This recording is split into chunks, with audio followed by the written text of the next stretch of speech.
Well, you can introduce me. So, по-русски.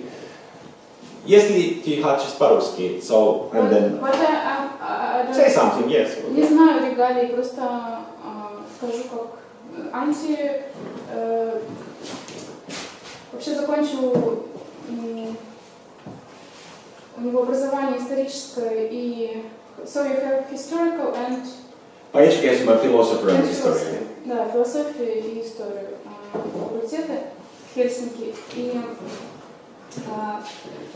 вообще он интересуется политическими движениями и всякими вообще событиями в мире, как-то пытается их анализировать. И вот сегодня у нас тема, которую он заявил, называется First Amendment Audit. Это первая поправка Конституции.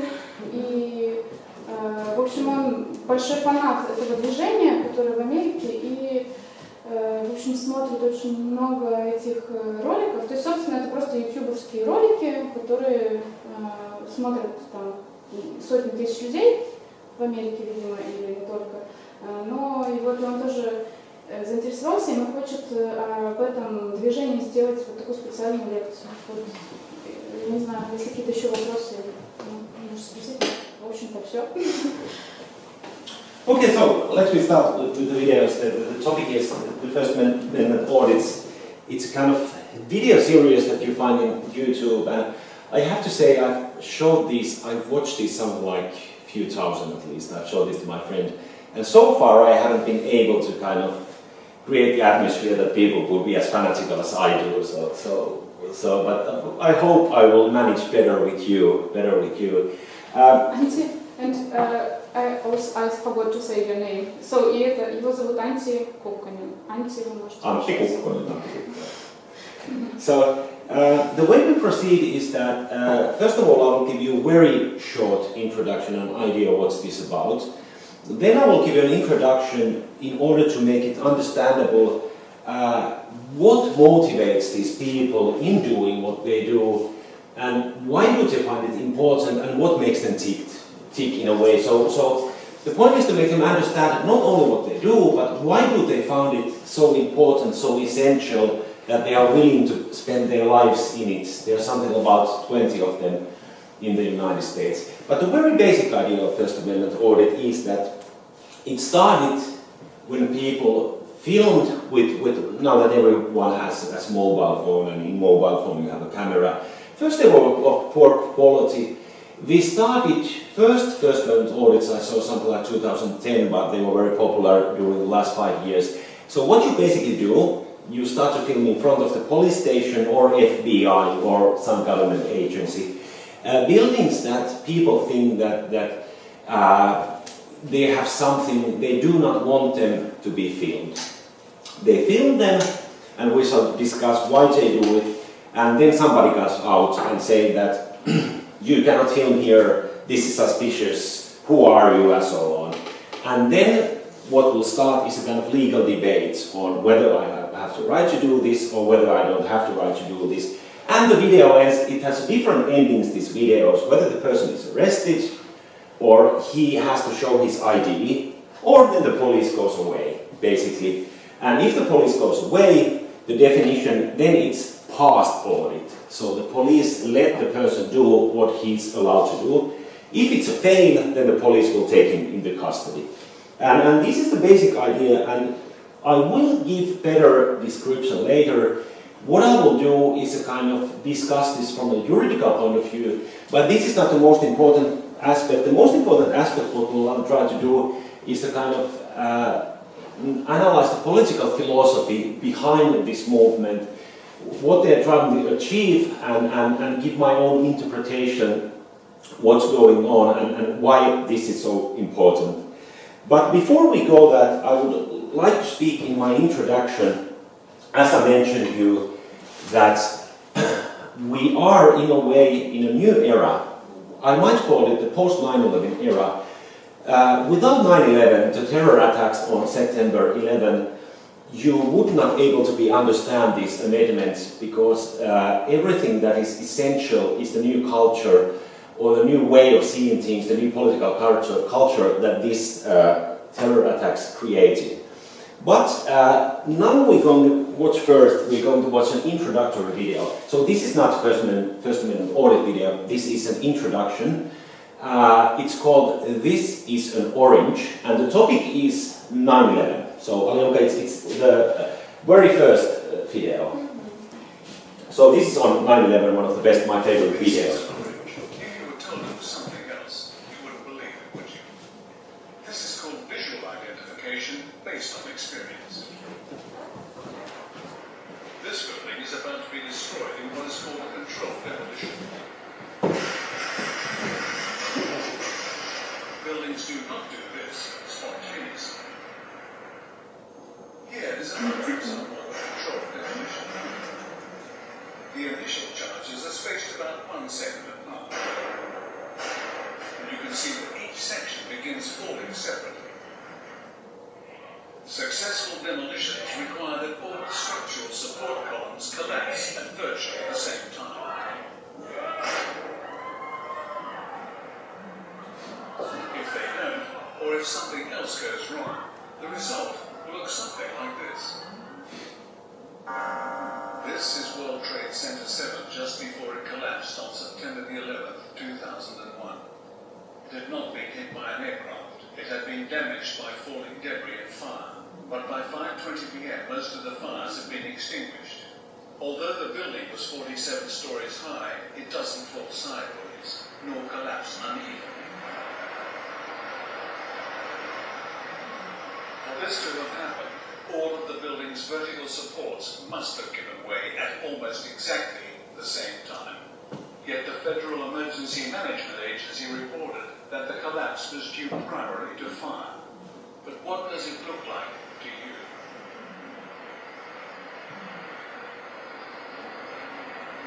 As of July 2007, there is no final report on the collapse of World Trade Center 7.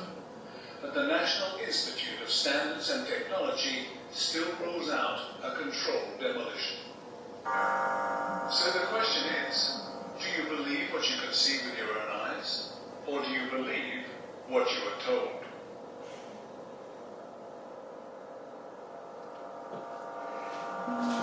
Okay, well, so this is one of the most classical videos on 9/11 and one of my favorites. I have to say that these attacks happened in 2001 September. It was about 2004 when I started to question the official narrative, according to which it was one guy called Osama bin Laden who had been working with the CIA a couple of decades, and he organized all of this with the laptop from the cave in Afghanistan. So this is the official explanation.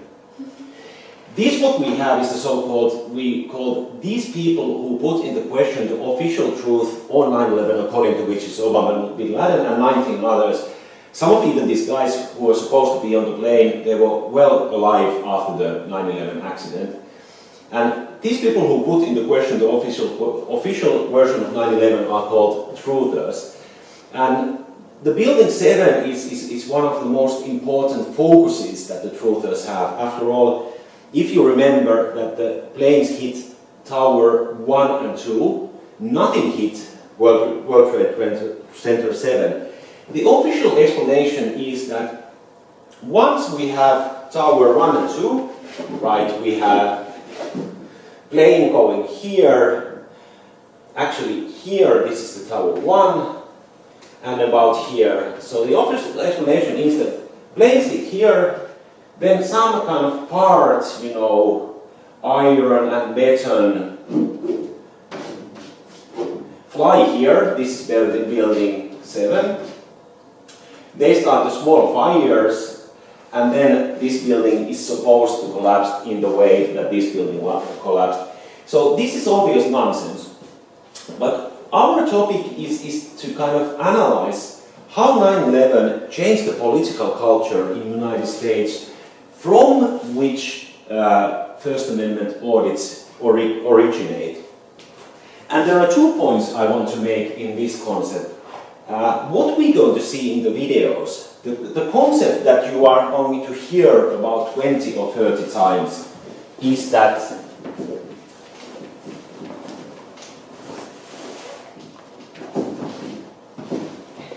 somebody is suspicious. The idea that somebody films police stations or FBI station or whatever, it is considered to be suspicious behavior, and because it's considered to be suspicious behavior, you have to show your ID. And the idea of suspiciousness, I would call it in a way that it's the very basis of modern totalitarian system, the suspiciousness. In the sense that the basic principle that used to be held in respect in Western liberal societies was the fact that everyone is innocent until proven guilty. And now, if we look at this a bit from a kind of historical perspective, and we look at totalitarian systems and how suspiciousness was viewed in totalitarian system, let us take, for example, the Bolshevik Revolution. Part of the Bolshevik Revolution was the fact that certain classes in society are suspicious, mainly in virtue of the fact that they belong to certain social classes. For example, it was kind of taken from Marxian theory that if somebody is a bourgeois, it doesn't matter who this individual is. What is important that he or she belongs to a certain social class that has objective interest. For example, it was thought that if you're a bourgeois, you belong to the bourgeoisie.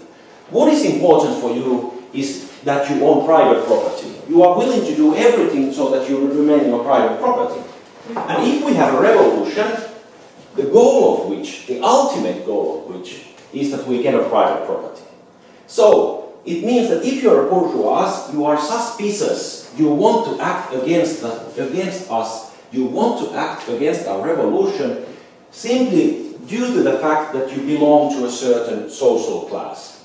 And this is kind of totalitarian logic in the way that it's not the case that you have to commit any crime, it's not the case that you have to express certain opinions. Only thing that matters is that you belong to a certain class. On the other hand, if we look at the totalitarian systems from the 20th century, we have the National Socialist Germany, in which it was thought that if you are a Jew, you are by nature a suspicious person, and we have to deal with you.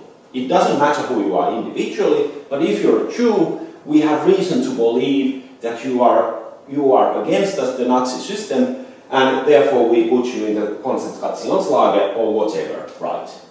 And so forth. And in this sense, in this totalitarian logic, what we take away is first of all the idea that we are all individuals, and secondly, we take away the idea that first you have to commit a crime, and only after you've committed a crime, then we can do something to you, but not before. So this is the kind of totalitarian logic. And now, this is a bit exaggeration, but not too big an exaggeration. Before 9/11, at least in official ideology, it was kind of Western liberal way of thinking and acting, that we are all individual, and we all share the basic freedoms that you have, and it's only if we are proven guilty, then they can put you in jail. Then they can beat you like the police beats you, but not before. And what 9/11 did to this culture of suspiciousness is that in part it's similar to what we saw in the Bolshevik Revolution. In part it's similar to what we saw in National Socialism. In part it's different. Nowadays, how the culture has changed, that we have, post 9/11, we have the war against terror, or war against terrorism. And what the war against terrorism means, it means two things. First of all, it means that, let's say, military adventures abroad, like the United States did in Afghanistan or so on. But secondly, it creates a picture of suspiciousness, because who is the terrorist really? This is the question we have to pose. Who is the terrorist? In one sense, it's obvious that if somebody is planning, let's say, blowing up a railway car, we can all agree that this is terror, and we we are justified to act against it. But in reality, if we see how the laws against terror are used in the United States, and now I ask you to put the laws, the Patriot Act, no, the second window. No, this window, the Patriot Act. Okay. After 9/11, it was something like, they say that after a week or so, they said that now we have something for you that you must accept. They said to Congress members and senators in the United States. They had written 1,000 pages in which they took away civil liberties. And of course, we have to ask, how were they able? Because they said we need Patriot Act because of September 11. But after a week, they were able to write 1,000 pages of new law. So it's obvious that they first have this new law, and then came September 11. Can you be a bit? Yeah. What? Lower. Okay. So what were the Patriot Act about? Those opposing the law, the Patriot Act, have criticized the authorization of indefinite detention. Indefinite detention means that if you are suspected of terrorism, they can put you behind bars for 1 year or 2 years. They don't have to show you in a court of law that you have committed a crime. It means that if they suspect you of being a terrorist, that's enough for putting you behind bars as long as necessary. For example, think of Guantanamo Bay. They don't have court cases. They haven't shown that these people have done anything, but these people are only suspicious. Okay. Those opposing the law have criticized the authorization of indefinite detentions of immigrants, the permission given law enforcement officers to search a home or business without the owners or the occupants' consent or knowledge. The expanded use of national security letters, which allowed the Federal Bureau of Investigation to search telephone, email, financial records without a court order. And the expanded access of law enforcement agencies to business records, including library and financial records. Since its passage, several legal challenges have been brought against this act, and federal courts have ruled a number of provisions are unconstitutional. So, why is the reason I want to show you this one? The answer is here. We have, as we had in the Bolshevik Revolution, we have every bourgeois solely in virtue of the fact that this person was bourgeois was suspicious. In National Socialism, any individual solely in virtue of the fact that he or she was a Jew was suspicious. And now I brought out that in the war of terror, who is suspicious? And I can argue that who is suspicious is not only, or it's not even mainly, these people who are about to explode a railway car. Also those guys. But what we can see is against whom these new rights have been used. So, who are the guys that they put in indefinite detention? Who are the guys whose homes are searched? Well, these are not terrorists in the traditional sense of the term, that you blow away a railway car or you shoot in the street. These are people who criticize the status quo. These are the people who think that we no longer live in democracy. We have to see a very big change in our social system. These guys are thought to be terrorists. And my argument is that these are the guys against whom these new laws have been used. So, in a sense, we have this kind of new idea of suspiciousness, which is in a way similar to Bolshevik Revolution, it's in a way similar to National Socialism, but it's in a new way of used against anybody who doesn't like the status quo, who doesn't like the modern system in the United States or in the Western world, so you will be taken away. This is the point one. And I ask you a bit of patience, only 5 minutes, then we go to the First Amendment video. Now, I ask you to put the negative and positive freedoms.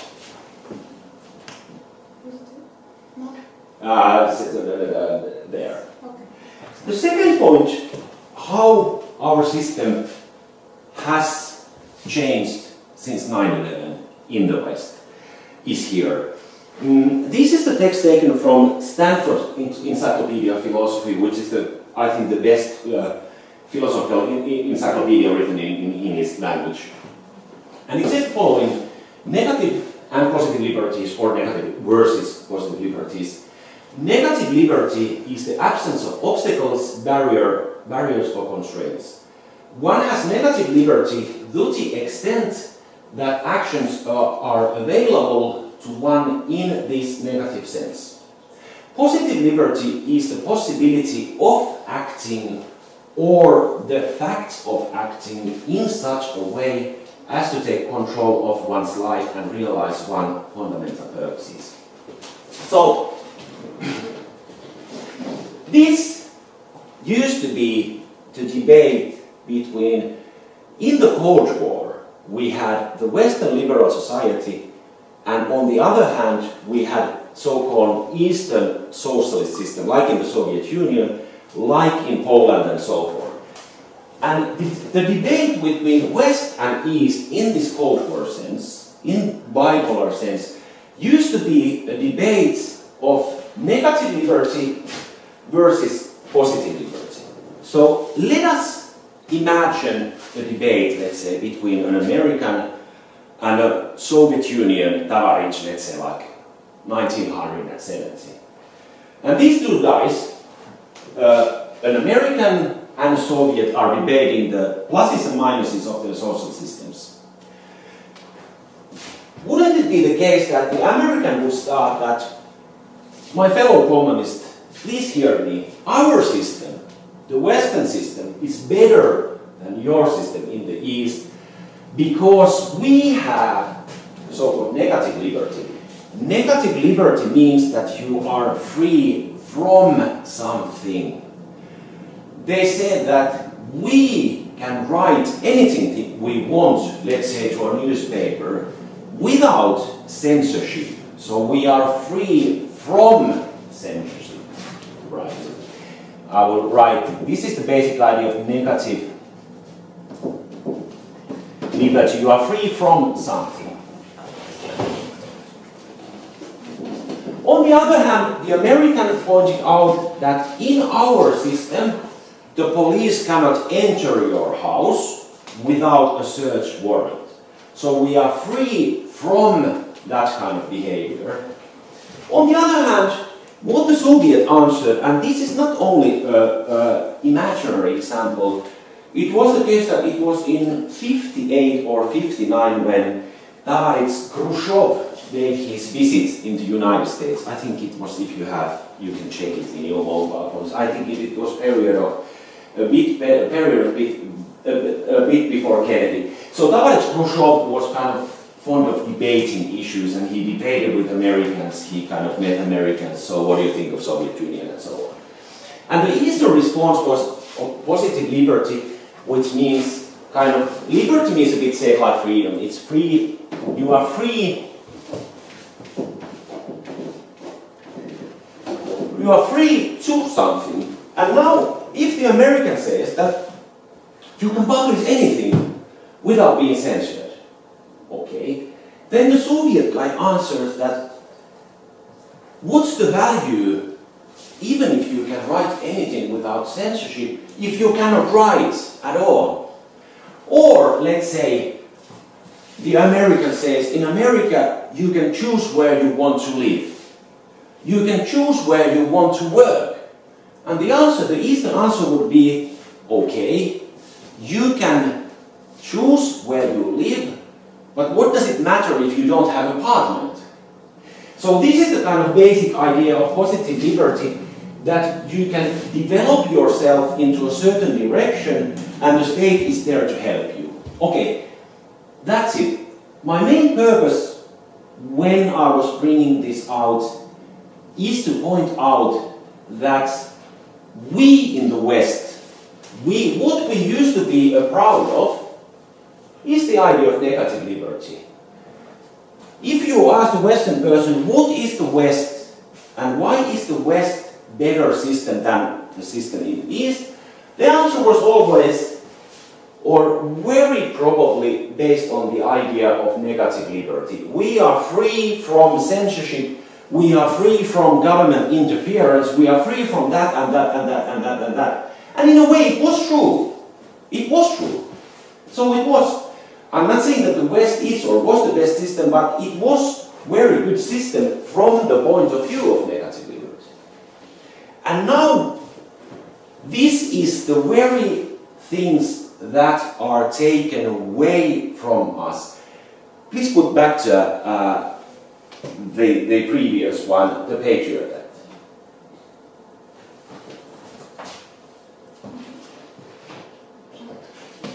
Picture paper, okay. So, don't you think, if you read this one, here they tell you that they are taking away very many of the most important negative liberties that we are or should be free from. And this has kind of changed the issue that consider if the American or Western person visited Soviet Union, let's say in the 70s, as I told you, he would have probably started lecturing on these negative liberties. What does the basic American or European start to lecture in Russia when he comes to Russia in 2018? What do you think? What would you say? Well, at least if we read the Western newspapers, they start lecturing not on negative freedoms, they start lecturing on gays, right? If you read Western newspapers about Russia, we have, of course, Russian foreign politics in Syria and Ukraine and so on. But if they deal with Russia at all, they always speak about gays. And my point of view is that the gays and the rights of minorities are a kind of replacement to these negative freedoms that are taken away from us because the West feels that it has to be better. We have to be somehow better than the Russians, right? But because we cannot refer to negative freedoms because they do not exist anymore, we have the rights of minorities and so on. For example, gays and blah, blah, blah, things like that. But now once we enter the First Amendment audits, it's in this sense relevant that these guys, as you will see, are all, in a way, very conservative. Negative freedoms are the ones that are in the process of being taken away from us, and they are fighting against this precise issue that they are taken away from us. And now, this is my kind of view. We shall come back to these issues in the end of the lecture after having watched this First Amendment audits. But this is kind of my introduction of the age where we live and what kind of makes these people tick.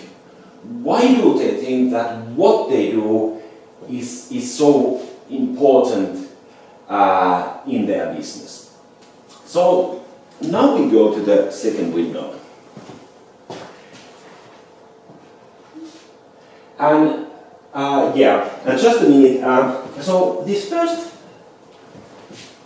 it's the second one. This is one of the most classical. You can tell what does it say about when was it made? What year? Because I can't remember. When was it posted on?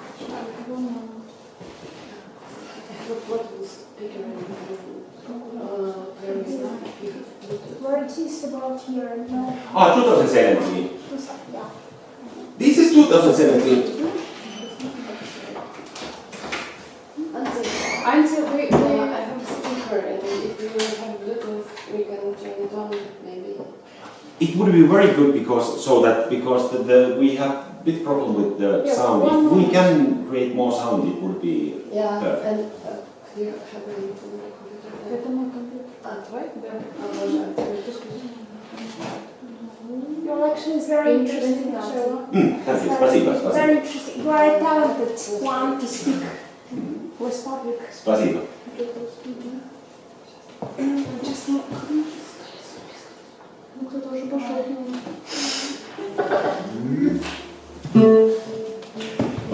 Just one very okay. You organize that first, and then I.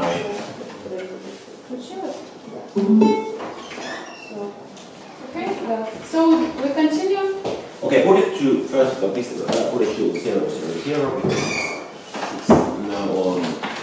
So, but just one thing I mentioned before going. Only just 1 minute. Just we are going to watch this, so the introduction will be not be. But I will so how do you?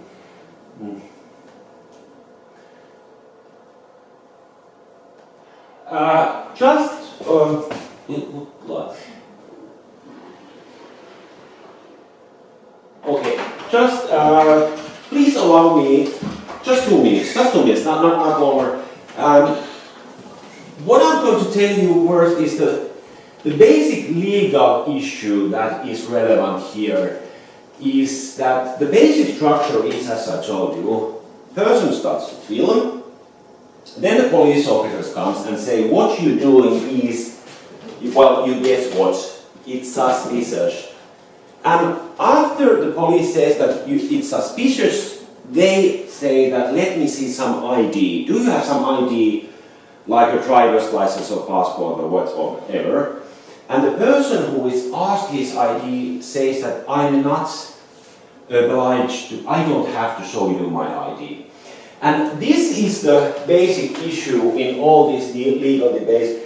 This is Supreme Court decision of United States, which says that Terry versus Ohio, and because this is the Supreme Court that is in Washington, this prejudicates, as they call him, these decisions are valid in all around the United States. It doesn't matter what state you are on. But very shortly, this says Terry versus Ohio was a decision, and I'm telling you this because this is what they will speak about in the video, so you understand. Terry versus Ohio was a decision by the United States Supreme Court. So there was, in each state like Texas or New York, there's Supreme Court, but this is the Supreme Court of the whole federal state. Decision by the United States Supreme Court which held that the Fourth Amendment prohibition on unreasonable searches and seizures is not violated when a police officer stops a suspect on the street and frisks him or her without probable cause to arrest if the police officer has a reasonable suspicion that the person has committed, is committing, or is about to commit a crime. And the same principle holds if a police officer asks for your ID. The police officer needs to have a reasonable suspicion that you have committed a crime. You are in the right now, you are committing a crime or you are about to commit a crime. But normally in this situation when a person is filming, it's the third that is relevant. But if the police says that you are about to commit a crime, the police has to be able to articulate which crime it is that you are about to commit. For example, if I walk near you and kind of put my hands in your pockets, then they can suspect me that I'm stealing something. So it has to be a specific crime. But in these cases, when there's auditing, they say that maybe you are about to commit a crime, but they cannot say which crime it is. It cannot be any crime, it has to be a specific crime. But this is enough, and please pay attention to the fact what they speak about this, because you will hear something like 20 times is the police will say in this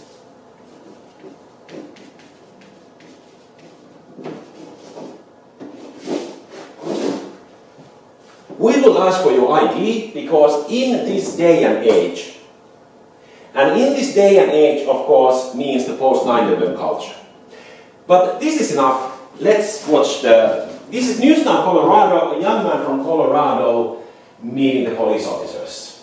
Let's go. Well, you have to have reasonable suspicion that committed a crime. Because you're outside a law enforcement facility, Okay. acting suspicious, that's all I need. Is that a felony or a misdemeanor? That's a misdemeanor. Being suspicious? Yes. Really? Yeah. But this is an intro. Now it starts for real. Fuck pigs with the passion for plastic, but they didn't even put a brother through a proper pat down. How I know it's in the crack, it's been a matter of fact. You can never see the city when I crack. Alright. This is Newtown, Colorado. Tuning in for my First Amendment audit. This is his first Right now, I'm right around the corner from, I believe it's CSPD Falcon Division. Hopefully all goes well. Unlike a lot of the YouTubers out there, I don't have like a body cam, I don't have like a GoPro or anything. I just have this one camera, I have my phone just in case. I don't have a big boozer yet either. So, you know, hopefully cops don't try to like take away my camera or something. I actually did just buy these, they're like HD camera glasses, so they're sunglasses, but they have like a little hidden 1080p camera inside, right in the middle. So those are on the way, those are supposed to be here the next, I think you said next week, yeah, by next Thursday. So that'll be really awesome. Once I get those, I can start using those. Anyway, we are right around the corner right here. Not gonna lie, I am a little nervous.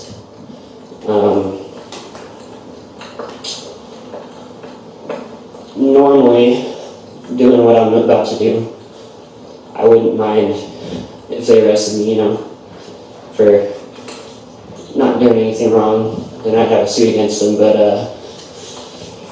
really, right now, I prefer not to. Borrowing my roommate's truck right now to drive out here, so if I did get arrested, they'd probably be a little aggravated, so they'd have to come get me in their truck. But I don't know, we'll see how it goes. We'll see how it goes. Now we start to build the police station.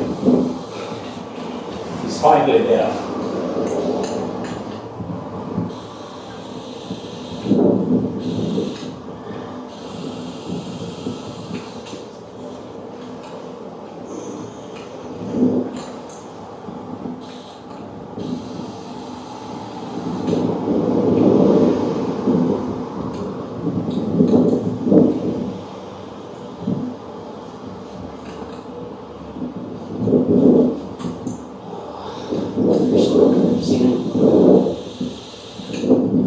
See if he's turning around for me. Yeah, he is.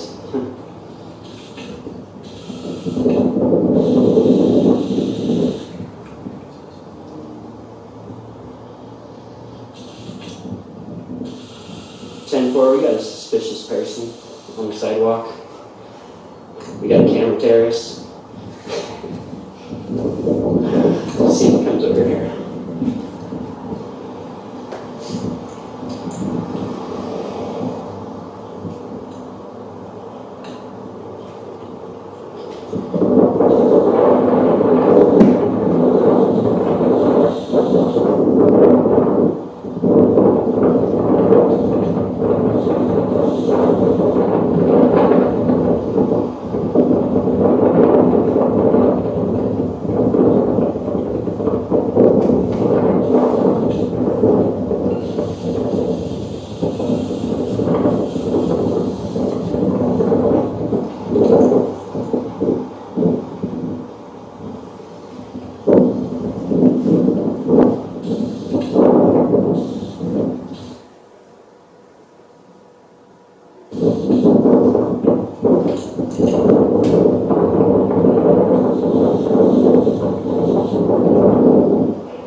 Good, how are you?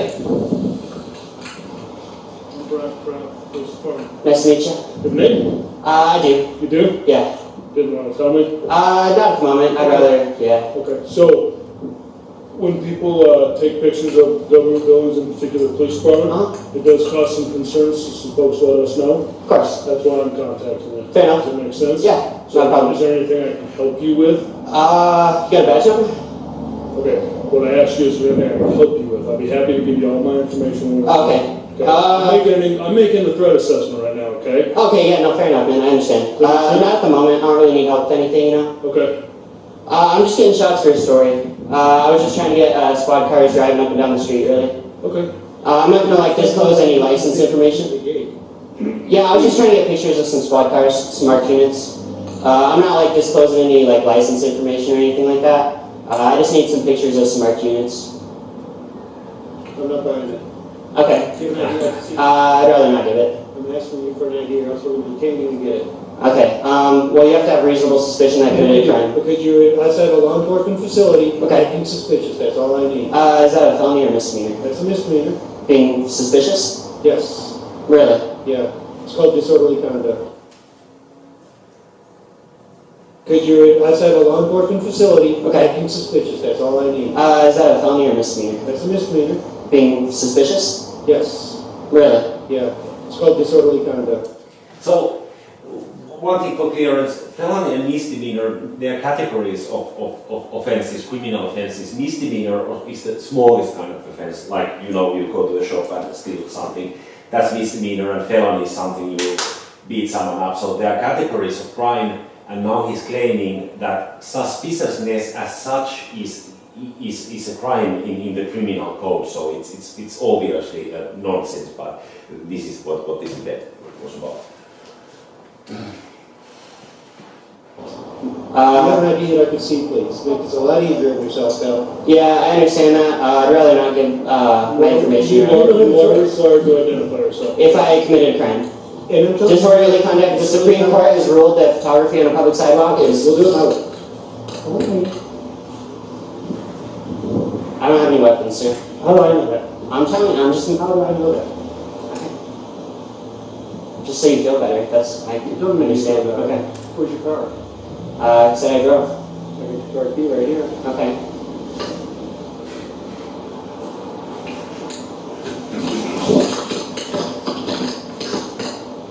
Trying to be cordial with you. You could be a little respectful. I'm going to put this camera just on. Please don't talk. Don't touch my camera. Don't consent to any searches or seizures of my property.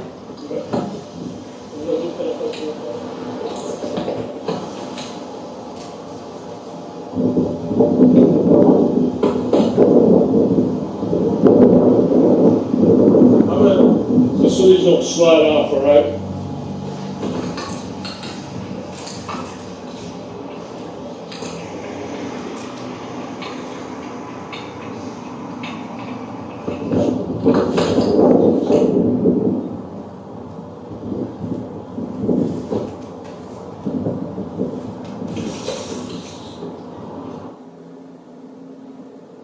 Alright, so, as you can see, I've been illegally detained and thrown in the back of a squad car for disorderly conduct because I didn't want to show my ID, which I didn't legally have to.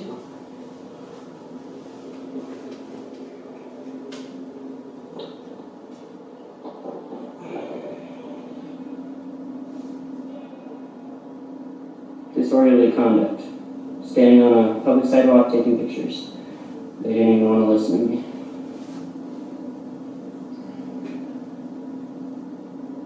And they took my camera from me.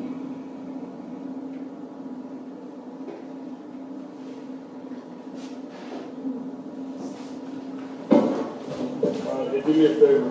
Yep. Just pay attention to it quick. So, you gotta meet me in the middle here, okay? Here's what I'm asking for. Just listen to me for a second, okay? You gotta meet me in the middle. When we're making this type of threat assessment, think about it from our perspective as well, okay? I understand. I understand the law. I understand your rights, all right? I protect them every day, okay? So now think about it. Just flip the script for just a second, okay? Guys taking pictures of our back gate of our secured lot, okay? Guys taking pictures of our building in this climate, right? This day and age. Yeah, right, that makes sense? Okay, so that's the reason for the contact, okay? And I know the camera and the recording. It's just to keep me safe. That's fine, everyone's recording it, all right, everyone's You recording guys have it. my opinion? Yeah, absolutely, yeah, so the point is this, all right? I don't know what your function is while you're here, but hold on, so hear me out completely, okay? If it's a legitimate enterprise that you're involved in, there's probably a damn good chance we can help, okay? Provide some assistance, provide some insight, help you get what you need so you can be as successful as you want to be for whatever store you're running, whoever you work for, freelance, whatever the case is, okay? All that being said, okay, with all that being said, okay, public safety considerations outweigh all of that, okay? The Constitution? That is where it all comes from, yeah.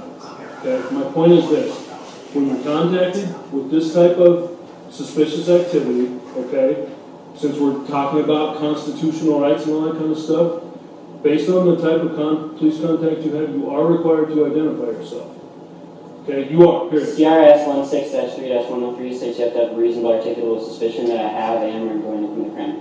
Disorderly conduct is not standing on the public sidewalk taking pictures, because the Supreme Court has ruled that that's constitutionally protected activity. Okay, so I can show you my degree in criminal justice as well. I took a constitutional law class. I get all that. My point is this. Since you're as well versed as you are, you fully understand that with this type of police contact, you are going to be required to identify yourself. Now, with all that said, okay, I'm not looking to make a Supreme Court case out of this, not looking to blow this up in anything bigger than it is, but we are going to positively identify you, and there's no way around that, okay? Does that make sense? I'd be willing to give you my first name. Okay, well, we'd be halfway there, man. You see what I'm saying? And so I started this, if you'll think back to the start of this conversation, I'm asking you to meet me in the middle on this, right? Interject a little bit of common sense into this thing. I do understand where you're coming from, public safety and all. I do understand it. Do you? With that being said, I still would rather keep my personal information safe. Sure. Unless I, legally were obligated to give it. Which I you would are. understand. Which you are. You've not given me suspicion of a crime. Okay, well, first of all, I told you you were being detained for the suspicion activity that's going on. You can't legally detain me for suspicious activity. Absolutely, I can. Have you heard Turner versus Driver? Have you heard Terry versus Ohio? Yeah, we're not going to Spoken. compare, okay, our knowledge of the Constitution at this Okay. point. But what we are going to do, I'm just letting you know how this is going to go, okay? As smoothly and as quickly as it goes will be completely dependent on your cooperation with this inquiry, okay? Okay. So the first thing I'm going to do, okay, after you're willing to give me your first name, is I'm going to take your phone, I'm going to put it on the hood of the car for my safety and my cover officer safety, okay? For my phone? Yeah. How does it make me unsafe? Okay, I'm going to explain it to you after I put it.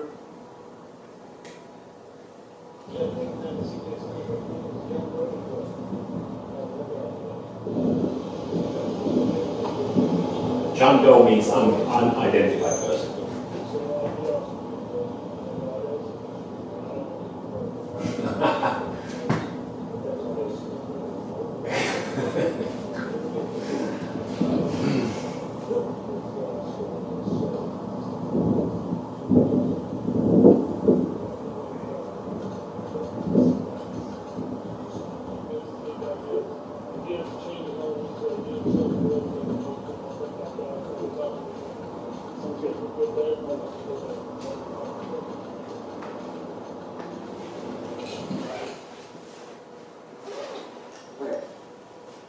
So we can basically end here.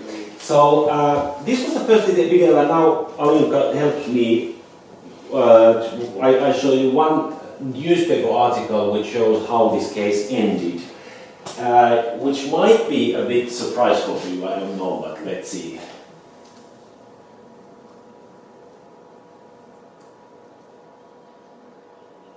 I think that's enough. Yes. So yeah. So this is the newspaper article that appeared something like after the. Let's see what they write. This is the same video, but let's. The city of Colorado Springs will pay $41,000 after an encounter between two police officers and a self-proclaimed amendment auditor. Okay, it's probably written but viral on YouTube. Terror he claimed he was unlawfully detained. What do you think whether is he right or wrong. I would say he's right. Detainment means that it's kind of a bit same like arrest, but detainment means that they can put you in police cars for a maximum of 25 minutes in order to find out whether you have committed a crime or not. If during this period of detainment they find that you have committed a crime, then they arrest you. It's something that, it's almost the same as arrest, but normally what happened before. Clayton was filmed in marked police cars outside the department in the Falcon division and in the secure parking lot.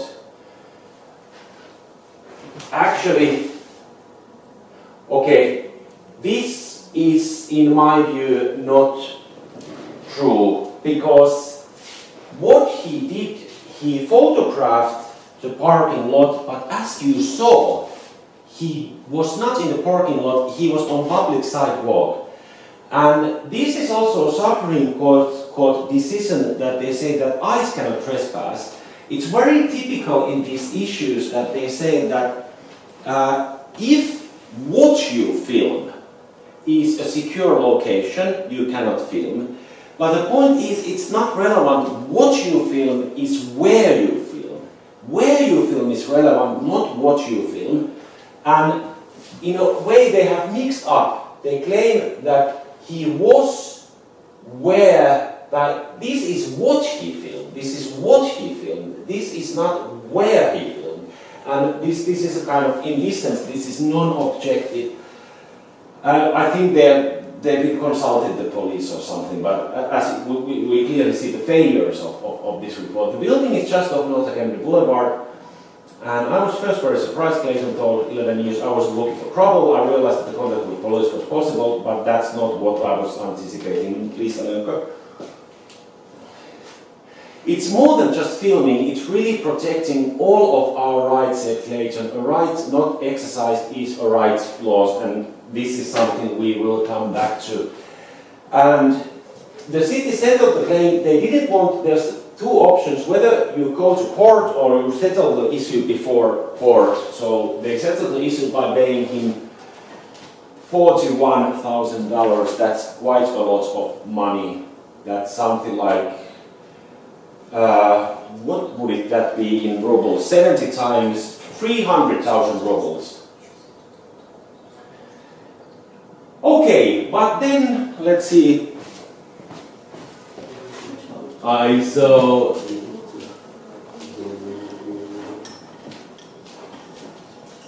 okay, but this is about it. Then we go to the next video. You can all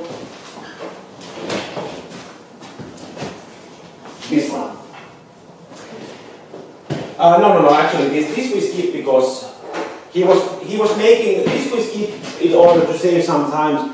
But the point is in these videos that if the police officers don't let you go, you march in the police station and you file a complaint against these police officers, and this video is about that. But now, in order to save some time, we go directly to the next one.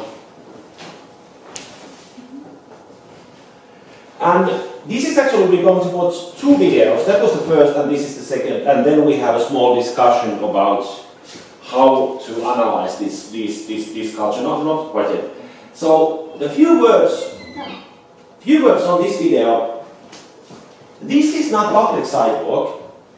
In this video, they enter a post office, and I'm not sure. I would have to interview these people, but I think that basically the police officers learned that you are allowed to film in a public sidewalk. And therefore they enter post offices. And post office, it's not, even though this post office is in the state of Texas, it's not in kind of under Texas jurisdiction because it's a federal building. And they have regulations in post offices given by the Homeland Security, which says that you can film in post offices. And secondly, the post office is publicly accessible. But they don't feel it publicly accessible, they feel that you have to give them a special right to film. And what you see here is a couple of police officers who are a bit old and not so good condition, And this is because the Texas police cannot enter post offices, because post office is federal area, and in the United States there's a special department of police which is called the postal police. And they need to go to postal police, who is only allowed to operate inside a post office. And in this day, they argue on the fact whether post office is a place in which you can film. And there's a poster 7, there's some kind of regulations on the wall that said that basically you should be able to film postal office premises. But now I think this is in 2 parts. First, they are inside the post office, and in the second part, they exit the post office, which kind of dramatically changes the nature of this encounter, and we will make a small stop when they exit the post office. But now I think we can watch it. You have the most necessary background information. And one thing mentioned that this was Intimnoe, Colorado was the previous guy. These James Freeman and Intimnoe Patrick are these auditors. They are very famous and actually my very favorites. I have something like 5 to 10 most favorite auditors, and they are 2 of them. So let's see.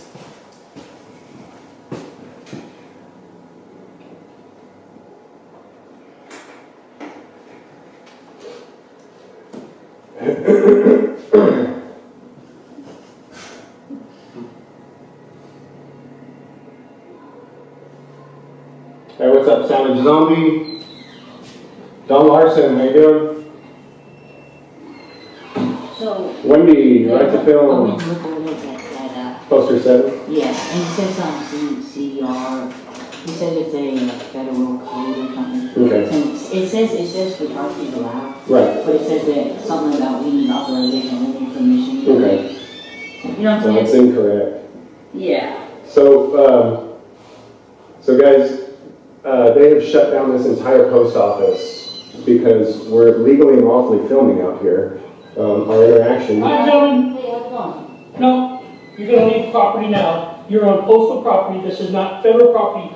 Homeland Security does not govern the postal service. So you're going to leave property, and we're done. Okay?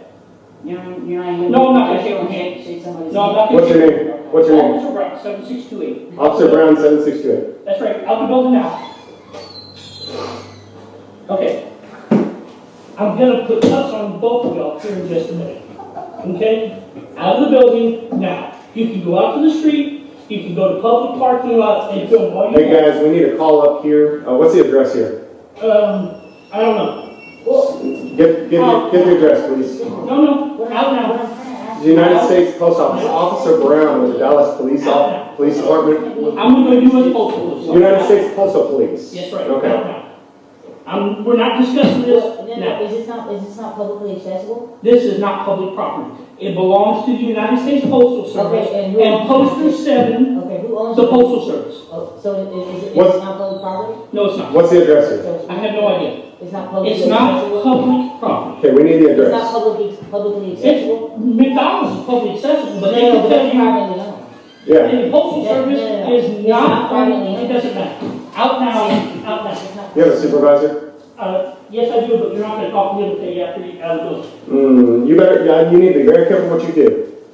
All right? You have exactly 5 seconds to step out of the building. I'm gonna warn you at this point that what you're doing is unlawful, It's and not- any assault on me will come back on you personally, not as It an is officer. unlawful. Out of the building now. Stop threatening me. I'm not threatening you. Stop moving at me. Stop. Stop, you're under arrest. Right For what? for trespassing. I'm not Yes, trespassing. you are. It's federal property. It is postal property. Stop. And you are under arrest.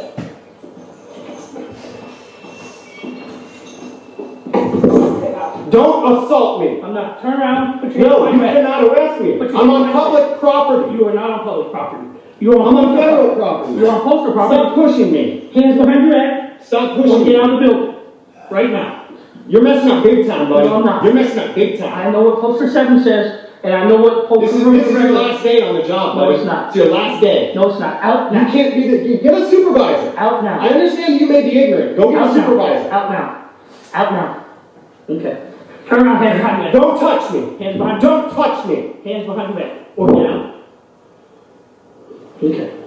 You're gonna refuse. Sam, go. No, hey, you're going to be personally responsible for your own actions. If he tells you to do something, you're still responsible for your own actions. Stop pushing me. Out the door. Get off of me. Out the door. Get off of me. Out the door. Out the door. Get off of me.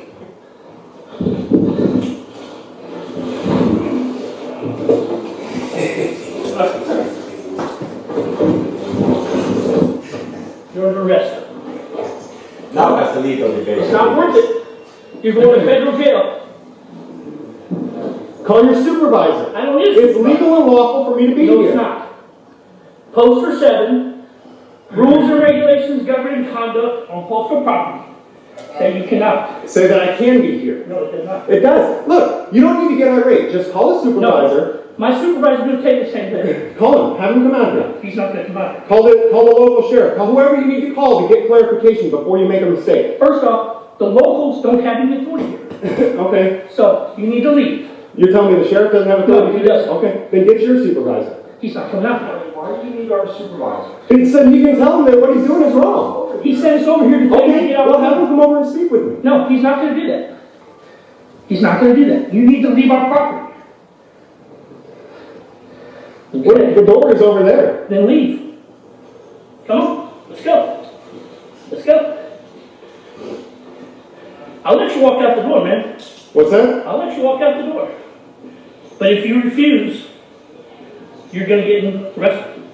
And I don't want to do that. So, come on. When we walk out there, can you have your supervisor come out here? No. Why not? He's already not going to, I told you he's not coming up here. Can you, when we walk out the door, give me the address to this location. I'll do that. Okay. And then we'll get your supervisor out here? No, he's going to come out here.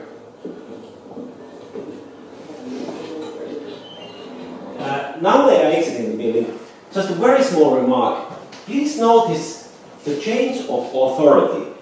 This far, the police, well, we can debate how big is their authority in the eyes of these guys, but after all, they represent, or at least try to present the authority, and these persons, these photographers, are kind of denying their authority. But, you see, this is turning upside down. It's all the auditors who kind of become, at least they try to be the authority, and the situation in a way goes upside down. And this is very important point when in the final discussion after this video that we're going through. But please focus on this issue. That's all you know. Now you can go stand out there with your buddy and film what you want. Off the park. Go. Have you ever been arrested for assault before? This will be your first time? I won't be arrested. Okay. Who's going to arrest me? Whoever needs to. Nobody's going to arrest me. Go. Go. Go. This part doesn't make the sound, and it goes off, so this ba ba ba ba ba. Go. Call them back up, guys. Hey, if you guys are nearby. Go. Go. You stand right up here with your buddy. Yeah, look at that. Because Why? Yeah, but you have no lawful authority. Therefore, you're acting as a man, not an officer. I do too. No, you have no lawful authority. So you're acting as a man, not an officer. Okay, That is your choice. Y'all stay out here and you can film all you want. Okay? Oh, thanks for your permission. Is that your supervisor? Oh, there he is. Hey, hey, that's enough. That's enough. Stay on property. Hey, can you please call your dog off? Please. Yeah, bro. Call your dog off. I'm coming to talk to you. We'll talk on the sidewalk. It's dangerous to be near the street. I don't want to get hit by a car. I don't want you hit by a car. Sir, I don't want me or you hit by a car. Let's go up there on the sidewalk. Up there on the sidewalk away from the road. You are the supervisor? I'm sorry I'm a little riled up, but he just assaulted me. My heart's pumping a little bit, all right? Okay? You're aware that we're legally and lawfully allowed to film on federal property, right? Outside, yes. No. Inside, you have to obtain permission. The Dallas Postmaster. So I would suggest you go through the proper channels to do that. And what's your name? I'm sorry, I didn't get it yet. Oh, Brian. What's your badge number, sir? 7024. And your postal police? Okay. How are you guys not educated on this yet? I mean, we've been, sir, we've been hitting post offices all over the country trying to educate you guys on this. We can film our federal agents in a public place anywhere we We're go. filming, we're not taking your camera, we're fine, but not inside bothering the customers. We're not bothering the customers. These guys are Yeah, we didn't bother causing anybody. constant disturbance. They're causing They're the disturbance. customers staying on the way. That's because they shut down the post office because we came in. That bothers the customers. But that is the choice of the postal department, the post office, not us. That's a public area. We It's didn't- publicly accessible. You have to take up with Dallas Postmaster, you're gonna be fine. Contact them, tell you of your plan to film and get permission. Permission? You don't need permission for rights. That's the inside. Out here, you're right. You film, so that's fine. Okay, just stay here where you're safe. Okay, I need a criminal complaint form. I don't have. Okay, I need someone to get out here with a criminal complaint form. We gotta call 911 No, I'm not, stop. I'm not kidding. I need a criminal complaint form out here. Whoever you need to call, whether it's going to be postal police, sheriff, local police, whoever it is, I need a criminal complaint. I'll let you handle it. Sir, so, what's your job then? What's your job? As a sergeant, you're in charge of these officers, right? Hey, I'm live streaming. Can you get on the phone and call 911? We need some accountability here. This guy was assaulted. Don't leave. Okay, alright. You're staying until somebody gets here to arrest you. You want me to call 911? That's okay. Hey, no, don't walk off because you know Hey, you're wrong. you are actually being detained. You are. Okay, you're being detained. You're being detained. Sit on the curb. Hey, you are being detained. Sit on the curb. He did wrong. That's why he's leaving. He is being detained for an assault that was caught on camera. He's leaving because he doesn't want to. Yeah, guys, I am shaking at this point. Sorry, the camera's shaking. I watched the We don't need to. That's fine. No. I need you to hold your officer accountable. If you're going to arrest somebody, I would think they would at least have to know who you are. If I'm going to arrest somebody, no, I'll call. We'll call someone 911, I guess. Hey guys in the live stream, who do we call to arrest postal police for an assault? The police won't arrest the police. Who do we call to arrest the postal police? I'm looking at the chat right now. Yes, I am. Call for the internal affairs sergeant. All right, we need internal affairs out here. You guys have an internal affairs department? You don't. You don't even have an internal. Who investigates you when you mess up? D.C. Washington, D.C.? Contact the postmaster general. So you guys have nobody watching over you. Is that what you're telling me? Who watches over you then? Who polices you other than us? Again, you have to go through the proper. Well, then I'm asking you, tell me the proper channel. Who polices you? Master General, tell Oh, come on, there's got to be someone locally here who can put your dog on the ground right now and put him in a cell where he belongs. Fine, you want to make yourself that fine. Yeah, You were in the safe manner. It was not safe. It was not safe at all. He was assaulted. there's nothing safe about assaulting people exercising their rights. He's bleeding. He's literally bleeding because this man assaulted him. I saw Threw the him. handcuffs on me. I see that, but, okay. Well, it's on video. I mean, my arm was out, he had the cuff on me.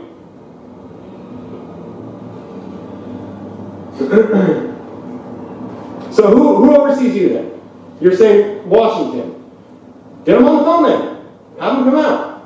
I don't need to get I need internal affairs. You have a phone now, listen to what. While I'm live streaming for my safety. Bring him up. You guys have already become belligerent, violent. This officer right here needs to be arrested for assault. Look, you can't just do whatever you want. No. Look, when you enforce laws, you're acting as an officer. When you enforce the will of yourself, you're acting as a man, not an officer. Call down. And then you're.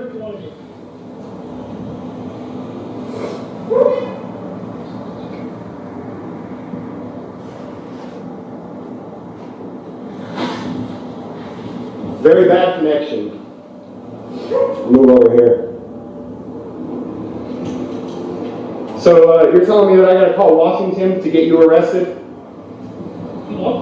Is that there's place him under citizen's arrest? I can, Patrick. I can place him under citizen's arrest, but the problem is you don't try to arrest a thug when he's got a gun, and he's got other thugs with guns too. Why is your hand on your gun? It's on my head. I'm not even really touching the gun. I'm touching the gun. Okay, it'd make me a lot more comfortable for citizen safety if you kept your hand away from your firearm. citizen safety doesn't matter to you, does it? Yeah, and this is also a retention thing. You're not going to be able to get my gun out of holster with my hand on it right here. I'm 5 feet away from you. Why would I get your gun out of your holster? Why would I try to get your gun out of your holster? If I was going to do that, I would have. If I was going to do that, I would have done it when we were face to face and it was in my reach, right? So that's an illogical argument right there, right? Okay, so there's a couple of minutes, but we can basically this is the show. So this is the last video.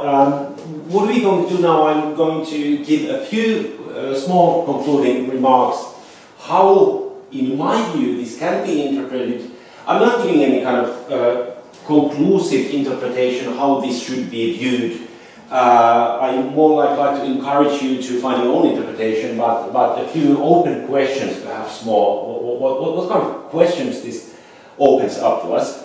And now, actually,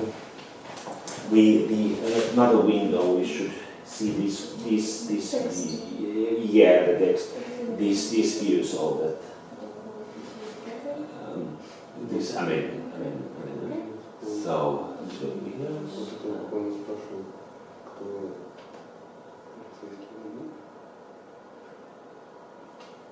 And put down when. Okay, so this is good. This is good. So just a few concluding remarks on several ways of interpreting this. This is what I would like to begin with. This is the kind of most obvious interpretation. If we read the newspaper on the first video, the young gentleman mentioned there that why we are doing this is the fact that if you don't defend your freedoms, they will be taken away from you. This might be true, or it might not be true, but this is their kind of, at least it's kind of reasonable. On the other hand, you might also think that if people start to audit, then they will take your freedoms away from you. That's also possible, but that's their view. So this is what I call the practical or liberal view. One might also call it a kind of standard view, but let's see.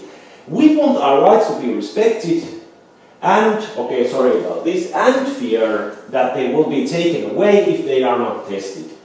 We need to be able to use them in emergency if the situation arrives. So when the society kind of develops into a direction of more tyrannical direction and the police are getting ever more violent, you have to kind of have the knowledge to do this very well, because you cannot start them. You have to be able to know how it's done so you can use your right. This is the part of the agenda of such justification of liberal society. You can do anything as long as you act within the bounds of laws. So we are allowed to do that, and we kind of control the fact that they respect our laws. And this is a kind of, this is the closest, this interpretation is closest to the one that these people themselves, if you ask them, what are you after, this is how they probably will answer. The next one. Put it further away so that people can concentrate. Oh, no, other direction, so people can concentrate on the number 2. Number 2. Yeah. Okay. Okay. This is what I call expressive view. Police reveal in the confrontation what the society is really like. In this interpretation, fail means that nobody will interfere, and the true nature of society, as you think it is not revealed. This can also be called the pessimistic view, and pessimistic view in the sense that what is kind of funny when you watch these videos, sometimes I have this thinking that when you start to film a police station, it's just like you were fishing, right? I mean, sometimes when you go to fish, you catch no fish. If you film the police station and no police will interfere, it's just like, you know, you went fishing but you didn't catch a fish. So, if the police officers come and hey, well, let me see your ID and so on, this is what you want, right? They claim that this is what we don't want, that the police officers come. But on the other hand, we see clearly that actually this is what they want. So you see that these two perspectives are kind of constantly changing into another. And the case 1 was the case that we kind of accepted as a fact that no, we don't want that the police will interfere in our business. But if you see, this is at least as much true that this is precisely what they want. And why do they want that the police will interfere? Of course, in a superficial way, they want to have a good show. But on the other hand, it's also in the sense that they are very kind of, there's a big discussion. Sometimes these guys think that United States is still, we have the Constitution and still we have the rights. On the other hand, they think that we don't longer live in a democracy where rights are respected, but we are ever close to tyranny. And if we are ever closer to tyranny, what you can and try to do is to kind of make the society reveal its true nature. And this is a bit same as there was a terrorist network in Germany called Rote Armee Fraktion, RAF, in the end of the 60s. And they had a kind of same kind of interpretation as this here. They said that what we are really after is that when we make terrorism, we kind of force the society to react in a very ever more brutal way to our terrorism. And when the society kind of reacts in an ever more brutal way, we kind of manage, we make the society reveals its very true nature. And this is what, and therefore comes the name expressive view. And this is what I thought a long time. This is a kind of dialectical position in this. And I promise this, I'm about to end, so you don't have to hurry, not so long anymore. Let's see. Police suspect that auditors are sovereign citizens who attribute themselves the rights based on the natural law. Sovereign citizens is a movement in the United States which is based on the idea that I am not controlled by the laws. I can do whatever I want. Sovereign citizen is a person, for example, who thinks that I don't need a driver's license in order to drive a car because it's a natural law that anybody can drive.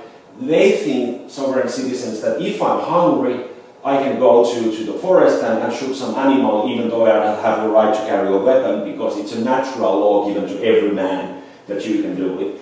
And in a way, it's funny that when the police meet auditors, they say that, are you sovereign citizens? So the police thinks that these guys are somebody who don't care about the law.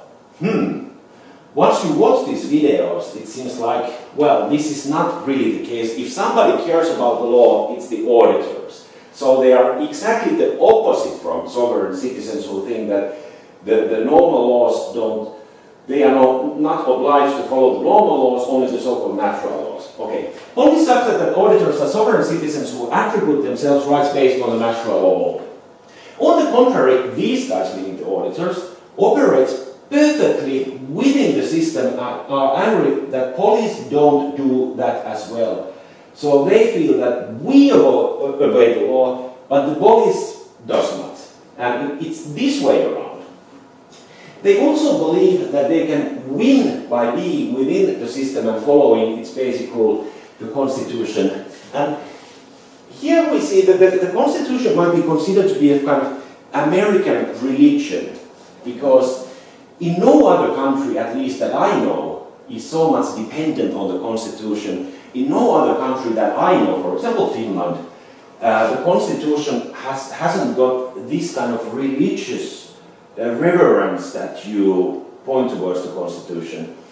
And there's an obvious explanation that, let's say, in countries like Russia or countries like Finland, what we have is we have common traditions, right?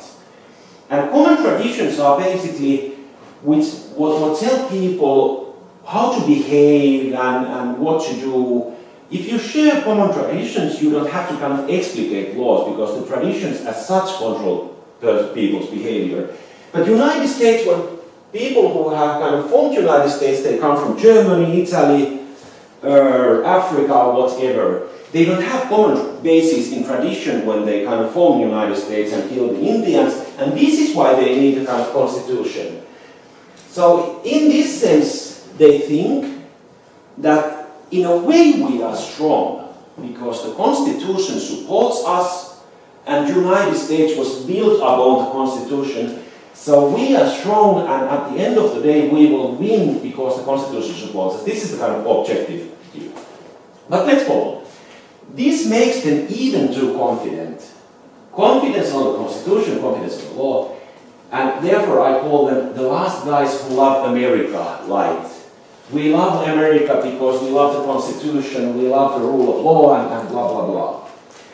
And then I write, the difference between these guys, meaning the auditors, and the typical European conservative in this sense is that the latter is a kind of law and order type of person, something that these guys are not. I would like to hear, if you have opinion on this, I would like to hear it, because at least if I compare these auditors with, let's say, these kind of law and order guys that I meet in Finland, this is the difference, and I explain a bit. In Finland, it's almost always the case that I think these guys are in Russia, you know, these persons who are always, you know, law and order. That no, you shouldn't do, this is the law, you cannot break the law. And on each case they want to have the law obeyed, even though it's rational or not. In Finland, if you are this kind of law and order guy, almost automatically you are a guy who respects the institutions, like the police and what you have, church and typical conservative, European conservative. You respect, you want law and order everywhere, and you also, because of the fact that you want law and order everywhere, you demand respect for institutions that kind of guarantee law and order. But hey, here we see that these two aspects, this kind of law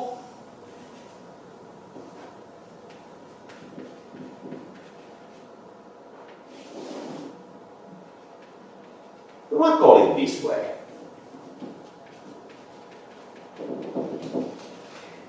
At least in Finland, I would say in Western Europe, in different to the United States, and so far I have been speaking about the Western world with specific focus on the United States, but now the kind of my discourse changes in a way that in Europe, these always go together. These law and order guys who want the law to be respected and followed in every and each occasion. You know, you can even, if you smoke outside and throw your smoke somewhere, no, pick it up, you know, or every kind of, you know, you drive a car, let's say 1.5 kilometers too fast and they stop your car, it's too fast. They are always also conservative. And this is logical. After all, if we have respect for laws, we need to kind of respect the institution that guarantee that the laws will be obeyed. If we don't have police officers, if we don't have court system and so on, we don't have the law if we lose this one. And this is something from a European point of view, this is very peculiar and interesting that they pick up this one, but as you see how they handle the police officers, they totally kind of denied their authority. In the first case, the police officer was about to arrest James Freeman, and when they exited the building, it was James Freeman who was about to arrest the police officers. So law and order without this kind of conservative background is very interesting thing. One thing, okay, so, but this, now we come to the last kind of point. For, we don't need a conclusion actually, I think that we will pass it because I've already said the important point. So, the fourth point against hierarchy, we holograph you as you do us. The most hated aspect of the system are recuperated, repeated, recuperate to repeat. If you film us, we film you, but wasn't this kind of control what you by nature, this is the question I pose the auditors. Wasn't this kind of control what you by nature oppose? Okay, so where we left the discussion is the fact that law and order is so strictly that we cannot even imagine how strictly they want the law to be followed, and they make complaints about the police if the police made even a very small mistake concerning the followance of law, but on the other hand, no concern with it. And this is kind of, now if we start from here, we kind of come back to here. It all started in the post-9/11 culture. So you are being observed by the big brother, right? This is what, how many of you have heard the George Orwell's novel 1940? 1984. From which comes this coinage big brother. It's the big brother who is always observing you with the cameras and listening to your telephones and things like that. This is the big brother. And this is precisely the big brother that has gained power after 9/11. And this is what we spoke about in the beginning. Okay, so we started with the idea that what these guys are after, they are against the big brother. Because the big brother is someone who kind of takes the rights from normal citizens and creates a hierarchical society where you are observed by the big brother and you have to obey and you have to be nice and so on. And it's the same in this sense whether you are living in the United States, whether you live in Russia. I'm perfectly aware that you too have this problem, or whether you live in Finland. Okay, so we have the auditors who are against the big brother. We fight for the citizens, we fight against the big brother. But at the end of the day, how do they fight against the big brother? They are copying the most kind of, in many ways, many of the most disgusting manners. They are copying from the big brother. You film us, so we film you, and we are constantly observing that you obey the law. You are constantly being observed and being filmed, photographed and filmed by us. So, in this sense, the open question is that we kind of end up with a very ironical position that in this sense that the big brother is more powerful than you. Let's say in kind of subconscious level, the big brother is more powerful than you, that you start your heroic fight against the big brother, and precisely if you succeed in these fights, you will become more like the big brother. So in this sense, at the same time you win, and at the same time you lose. And I think we leave here. Большое спасибо.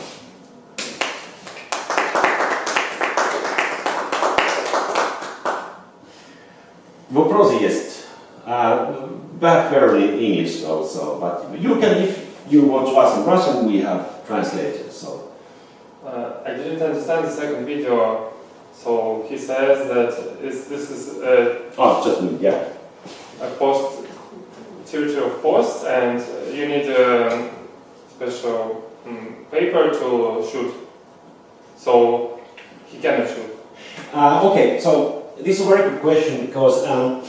The first video is in a way clear that, as I told you, I agree with the auditor that he was in the right and the police was in the wrong.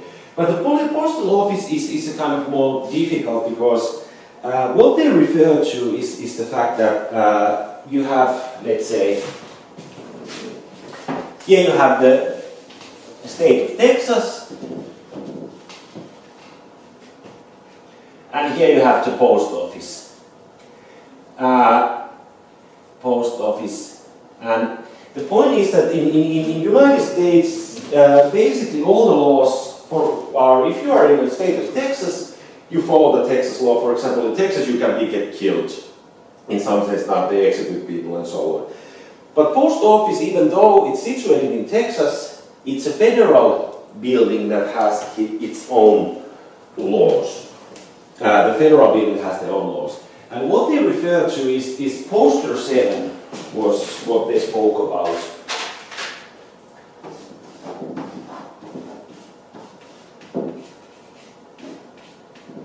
Poster 7 is something that is written in the wall in post offices, which kind of started this enthusiasm concerning post offices. Federal buildings like post offices nowadays are controlled by an invention of 9/11. It's called Homeland Security. Homeland Security is a government agency founded after 9/11 who writes the orders what is allowed and not allowed in federal buildings and post office. And there is a poster 7 in post offices that says filming is allowed for journalistic purposes. And now the question, of course, goes, is their filming, like the filming by these auditors, is it done for journalistic purposes? Because they do not represent CNN, they do not represent ABC News and so on. But there's another Supreme Court decision that says that anyone can be a journalist. So even though you don't represent any news agency like CNN, if you have your own YouTube channel that even if you didn't have, anyone is a journalist or kind of citizen journalist. And this is how the auditors kind of argue for the right to film in post office buildings. And this is right. But on the other hand, there was another claim made by the police officers, which is very typical in these post office cases, is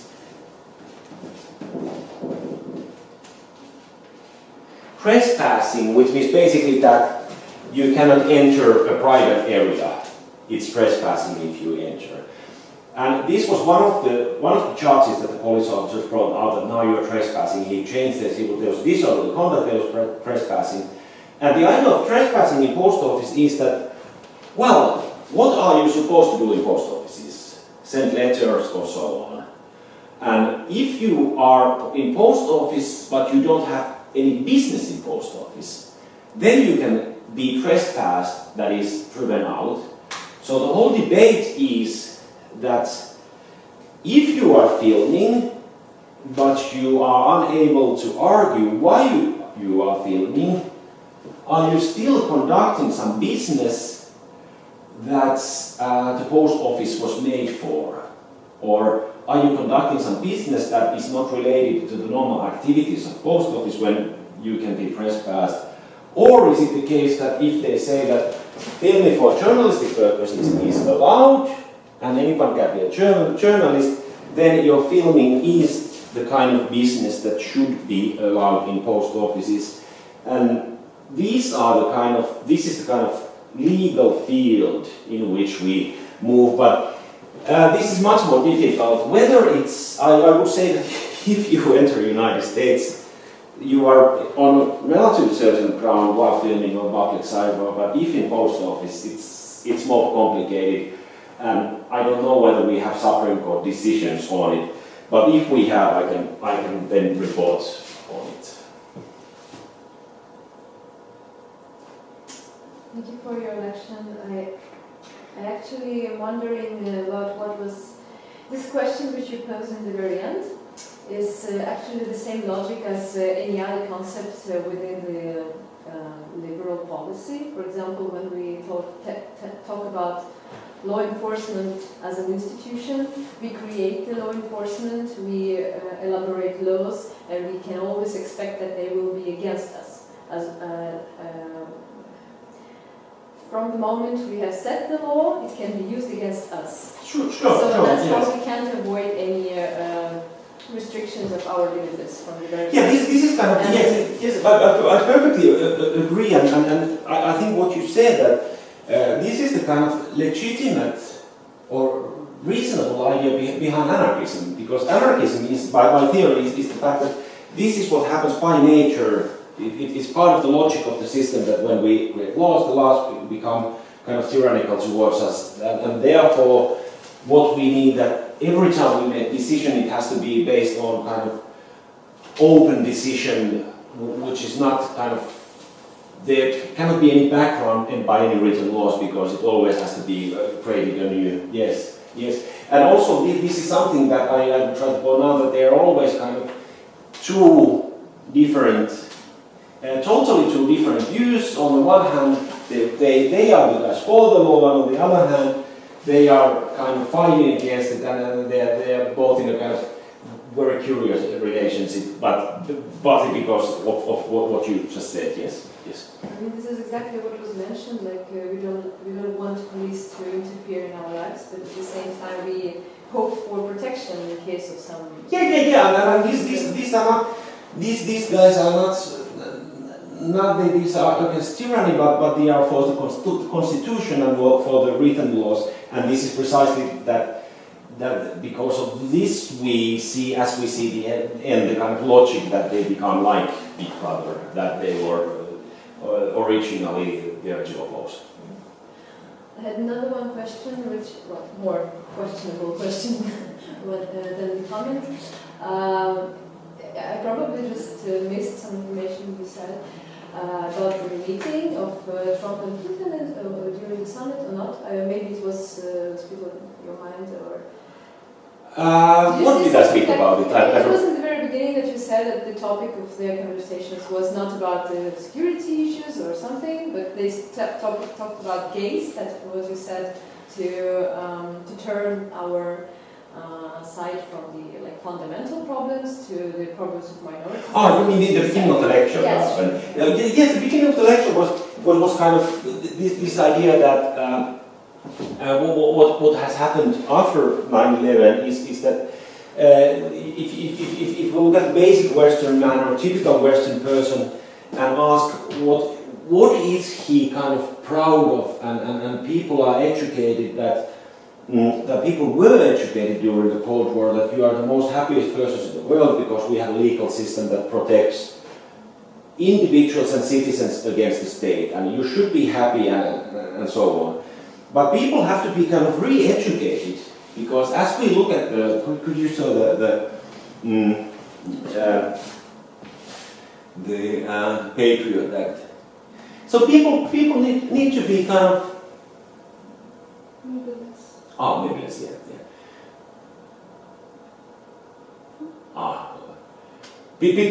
Okay, so people have to be re-educated. Because there was a long time they were told that you have to be proud of your own society because of these negative freedoms. Okay, then they are taken away, but you still have to kind of re-educate people. Why should we then believe that we are the most happiest people who are living in Western societies? After all, you know, Western societies, people are still rich, relatively rich, but very soon they will be richer in China or somewhere else. And how do you re-educate people, and how do you ideologize the people to believe in their own society? And then what has de facto happened that if we speak about these kind of negative freedoms, you can do that because people start to see that okay, we still have more freedoms than in many other places in the world like China, but wait a minute, we have ever less freedoms in this sense, and therefore they want to be silent about this. Let's say the elite or something like that. And then this is partly the reason why this kind of, what I wonder, this kind of gay hype that we have in Western cultures. For example, in Finland there was the gay march, traditional gay march was in the end of June. And I have nothing against gays, so it's good that they march and it's good that they can live as they want. But we have a kind of terrible hype around it. 1 week, the newspapers spoke of nothing else but the gay march. So it's kind of, it creates question, or it's something that you need to understand, not the issue as such, but the incredible hype behind it. And it's also because the gay issue is something that they don't, not only is it the case that we speak that now we have gay march in Finland, but it's also in the very center of this kind of cultural comparison, because if you ask a normal Finn who believes in newspapers, and it says, well, what can we be proud of? For example, in comparison to Russia, because Russia is again, like in Cold War, the other. And the answer would be that, look how gays are treated in Russia. At least we have gay freedoms.